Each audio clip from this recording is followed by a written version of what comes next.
মানুষের জীবনযাত্রা ও ছুটির দিনের গল্প। আজ মঙ্গলবার, আর্জেন্টিনা বুয়েনোস আইরেস সরকারি ছুটির দিন। আমি এখন ট্রেন স্টেশনের এলাকা অনসেতে আছি। এই ছুটির দিনটা শহরটা আসলে অনেক নীরব থাকে, অনেক শান্ত থাকে। নিজেকে অনেক ভালো লাগে নিজের কাছে।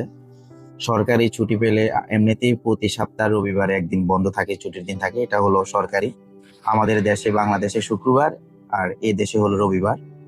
আমি এখন একদম স্টেশনের যে মেইন গেটের পাশ দিয়ে আমি এখন রাস্তা হব, পার হয়ে বাস স্টেশনে যাব। বাস স্টেশন না বলতে পারেন, লোকাল বাস। এই যে উঠে গেলাম বাসের ভিতর, দেখতে পাচ্ছেন বাসের ভিতর একদমই প্রত্যেকের সিটে আসন বসে আছেন। নর্মালি যদি ছুটির দিন না হতো তাহলে অনেক মানুষ থাকতো। এখন একদমই ছুটির দিন হওয়ার কারণে সবাই, যাদের গুরুত্বপূর্ণ কাজ তারা বের হয়। এখন চলে আসলাম পার্কে। এখানকার মানুষ ছুটির দিনটাকে ভীষণ ভাবে সুন্দরভাবে উপভোগ করে। কেউ পরিবার নিয়ে সময় কাটাচ্ছে, কেউ শরীরের যত্ন নিচ্ছে, আবার কেউ প্রকৃতির মাঝে নিজেকে হারিয়ে দিচ্ছে শুধু মনটা ফ্রেশ করার জন্য। শহরের ব্যস্ততা আজ একটু থেমে গিয়েছে, চারিদিকে এক ধরনের শান্তি আর স্বস্তি।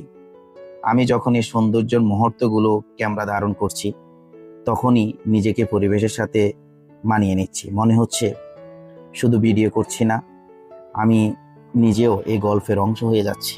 দেখছেন, আমি আসলে এই এই প্রকৃতির মধ্যে, যখন আমি বাস থেকে এই প্রকৃতিটা আমি তুলে ধরতেছি আপনাদের মাঝে, তারপর আমি কিন্তু হারিয়ে যাচ্ছি। শুধু আপনাদের জন্য আমি আজকে লোকাল বাসে উঠা। এটা হলো আজকের এই ছুটির দিনে, প্রত্যেক ছুটির দিন এটা শুধু প্রকৃতি না, আমি যদিও বাস থেকে ভিডিওটা ধারণ করতেছি, আসলে আমি আবারও বলতে যাচ্ছি, মানে আমি বাস থেকে অনুভূতিটা আমার কাছে মনে হচ্ছে আমি এখান থেকে এখনই নেমে যাই। এটা হলো একটা অনেক ছুটির দিনের দোকান থাকে, এটাই দোকান। আর লাস্ট একটা কথা থাকবে ক্ষুদ্র মানুষের, আপনারা এই ভিডিওটা শেষ পর্যন্ত দেখুন। ভালো লাগলে লাইক, কমেন্টস আর সাবস্ক্রাইব করতে ভুলবেন না।